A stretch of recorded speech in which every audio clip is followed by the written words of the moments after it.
காலி மது பாட்டில்களை திரும்ப பெறும் திட்டம் மற்ற மாவட்டங்களிலும் படிப்படியாக அமல்படுத்தப்படும் என அமைச்சர் முத்துசாமி தெரிவித்துள்ளார். ஈரோடு மாவட்டத்தில் மேற்கொள்ளப்பட்டு வரும் வளர்ச்சி திட்ட பணிகள் குறித்தும் திட்டப் பணிகளின் முன்னேற்றம் குறித்தும் துறை அலுவலர்கள் உடனான ஆய்வுக் கூட்டம் மாவட்ட ஆட்சியர் ராஜகோபால் சுங்கரா முன்னிலையில் நடைபெற்றது. இக்கூட்டத்திற்கு தமிழக வீட்டு வசதி மற்றும் மதுவிலக்குத்துறை அமைச்சர் முத்துசாமி தலைமை வகித்ததோடு துறை அலுவலர்களுடன் ஆலோசனை நடத்தினார். அதைத் தொடர்ந்து செய்தியாளர்களுக்கு பேட்டியளித்த அமைச்சர் முத்துசாமி, டாஸ்மாக் பார் மற்றும் மதுபான கடையில் அதிக விலைக்கு விற்பது குறித்து புகார் வந்தால் அது குறித்து விரைவாக நடவடிக்கை எடுக்கப்படும் என்று தெரிவித்த அவர், காலி மது பாட்டில்கள் திரும்ப பெறும் திட்டம் ஒரு சில மாவட்டங்களில் சோதனை அடிப்படையில் அமல்படுத்தப்பட்டதாகவும், சாதக பாதகங்கள் குறித்து முழுமையான ஆய்வுகளுக்கு பின்னர் மற்ற மாவட்டங்களிலும் படிப்படியாக அமல்படுத்தப்படும் என்று தெரிவித்தார். நடவடிக்கை எடுக்கிறதுக்கு எங்களுக்கு உரிமை இருக்கு. அரசுடைய சார்பில் நடவடிக்கை எடுக்கிறதுக்கு உண்டான உரிமை இருக்கு. அவங்க என்ன மாதிரி நடத்தணும், என்ன கண்டிஷன்ஸ் இருக்கு. அதனால அப்படி இருந்ததுன்னா நீங்க அதை எங்களுக்கு ஸ்பெசிபிக்கா சொல்லுங்க. இந்த கடைன்னு சொல்லுங்க, இந்த பார்னு சொல்லுங்க, கண்டிப்பா நடவடிக்கை. அதுல அரசுடைய சார்பா லீனியண்டா இருக்கிறதுக்கு நாங்க இதுக்கு ஜேடி ஹெல்த் தலைமையில ஒரு கமிட்டி ஏற்கனவே அந்த ரிப்போர்ட்டை எனக்கு சப்மிட் பண்ணியிருக்காங்க ஒரு 4-5 நாளுக்கு முன்னாடி. அந்த அதிகாரிகள் யார் கண்ட்ரோல்ல வராங்கன்றது ஒரு சிலர் ஜேடி ஹெல்த் கிட்ட, ஒரு சிலர் ஜேடிஏ, ஒரு சிலர் அவுட் சோர்சிங். ஸோ அந்த சமயத்தில் சார் சொன்ன மாதிரி அந்த சமயத்தில் யார் அங்கே இருந்திருக்கு, யாராவது ஹெல்ப் கேட்டு இல்லை வீல் சேர் கேட்டு மாற்றிருக்காங்கன்னா அதெல்லாம் இன்கொயரி பண்ணி டீட்டெயில் டிஸ்கஷன் கொடுத்துருக்காங்க. அது நடவடிக்கை எடுக்கிறதுக்கு அந்தந்த அதிகாரிகளுக்கு ஏற்கனவே கூடிய ஒரு நடவடிக்கை எடுக்கும். சாத்தூர் அருகே நின்று கொண்டிருந்த கண்டெய்னர் லாரி மீது மற்றொரு லாரி மோதிய விபத்தில் லாரி ஓட்டுநர் காலில் பயத்த காயங்களுடன் மீட்கப்பட்டார். கேரள மாநிலம் இடுக்கி மாவட்டத்தைச் சேர்ந்த விஜய் என்பவர் தனியார் நிறுவனத்தில் லாரி ஓட்டுநராக பணிபுரிந்து வருகிறார். இந்த நிலையில் தூத்துக்குடியிலிருந்து சிவகாசி அருகே உள்ள அட்டை கம்பெனிக்கு மூலப்பொருட்களை ஏற்றி சென்றுள்ளார்.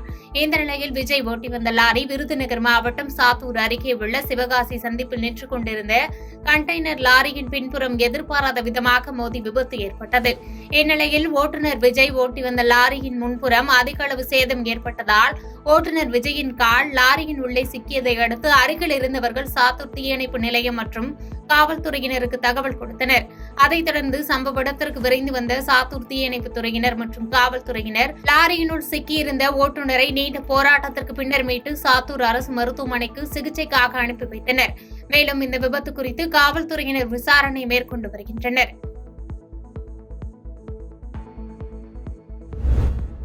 மனைவியின் செல்போனை திருடியதாக இளைஞர் பீர் பாட்டிலால் அடித்துக் கொன்ற கணவரை போலீசார் தீவிரமாக தேடி வருகின்றனர். வேலூர் இந்திரா நகர் பகுதியைச் சேர்ந்தவர் ஜெயபிரகாஷ். இவர் மீது வேலூர் காவல் நிலையங்களில் திருட்டு வழக்குகள் நிலுவையில் உள்ளது. இந்நிலையில் இவர் அதே பகுதியைச் சேர்ந்த பாண்டியன் என்பவரின் மனைவி செல்போனை திருடியதாக கூறப்படுகிறது. இதனை அறிந்த பாண்டியன் ஜெயபிரகாஷிடம் வாக்குவாதத்தில் ஈடுபட்டதால் இருவருக்கும் வாக்குவாதம் முற்றியது. இதனால் ஆத்திரமடைந்த பாண்டியன் பீர் பாட்டில் மற்றும் கல்லால் தாக்கியதில் ஜெயபிரகாஷ் பலத்த காயமடைந்தார். உடனடியாக அருகில் இருந்தவர்கள் அவரை மீட்டு அடுக்கம்பாறையில் உள்ள வேலூர் அரசு மருத்துவக் கல்லூரி மருத்துவமனையில் சிகிச்சைக்காக அனுமதித்தனர். அங்கு தீவிர சிகிச்சை அளிக்கப்பட்ட நிலையில் அவர் சிகிச்சை பலனின்றி உயிரிழந்தார். இதுகுறித்து வழக்கு பதிவு செய்த வேலூர் தெற்கு காவல்துறையினர் தலைமறைவாக உள்ள பாண்டியனை தீவிரமாக தேடி வருகின்றனர். பாண்டியன் பாண்டிச்சேரியை சேர்ந்தவர் என்பதும் இவர் மீது பாண்டிச்சேரி, கடலூர் உள்ளிட்ட பகுதிகளில் பல்வேறு குற்ற வழக்குகள் நிலுவையில் உள்ளதும் குறிப்பிடத்தக்கது. டெல்லியில் நடைபெற்ற இந்தியா கூட்டணி தலைவர்கள் ஆலோசனைக் கூட்டத்தில் கலந்து கொண்ட ஜோதிமணி நேற்று இரவு சென்னை திரும்பிய நிலையில் சென்னை விமான நிலையத்தில் செய்தியாளர்களை சந்தித்து பேசினார். அப்போது தமிழக விரோத போக்கை மத்திய அமைச்சரவையில் பாஜக கடைபிடிப்பதாக குற்றம் சாட்டியுள்ள காங்கிரஸ் எம்பி ஜோதிமணி, நிர்மலா சீதாராமனையும் ஜெய்சங்கரையும் தமிழ்நாட்டு பிரதிநிதியாக பார்க்க முடியாது என்று கருத்து தெரிவித்தார். தமிழ்நாட்டுக்கு எவ்வளவு பெரிய பேராபத்துகள், இயற்கை சீற்றங்கள் ஏற்பட்டாலும் மத்திய அரசாங்கமோ பிரதமரோ திரும்பி கூட பார்க்காத ஒரு சூழல் இருக்குது. அதை மீண்டும் பாஜகவினுடைய தமிழர் விரோத போக்கை, தமிழ்நாடு விரோத போக்கை இந்த அமைச்சரவையிலையும் அவங்க கடைபிடிக்கிறாங்க நான் நினைக்கிறேன்.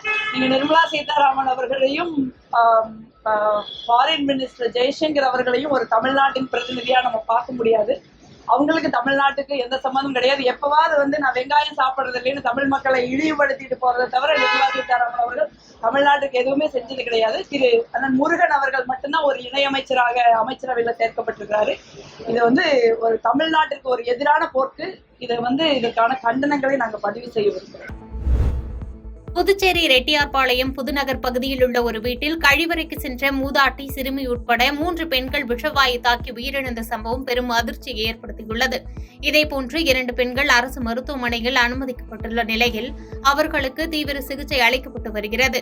அந்த பகுதியில் உள்ள கழிவறைகள் பாதாள சாக்கடையில் நேரடியாக இணைக்கப்பட்டுள்ள நிலையில் பாதாள சாக்கடையில் ஏற்பட்ட அடைப்பின் காரணமாக அதில் உள்ள விஷவாயு வெளியேற வழியில்லாமல் கழிவறை வழியாக வெளியேறியதாலேயே இத்தகைய விபத்து ஏற்பட்டதாகவும், பாதாள சாக்கடையை சரி செய்யும் வரை புதுநகர் பகுதியில் உள்ள பொதுமக்கள் யாரும் கழிப்பறையை பயன்படுத்த வேண்டாம் என உழவர்கரை நகராட்சி சார்பில் எச்சரிக்கை விடப்பட்டுள்ளது.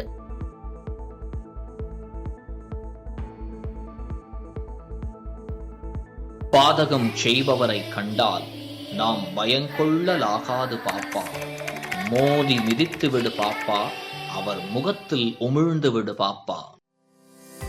அண்மை செய்திகளை உடனுக்குடன் தெரிந்து கொள்ள இணைந்திருங்கள் இயம்நாடு தொலைக்காட்சியுடன்.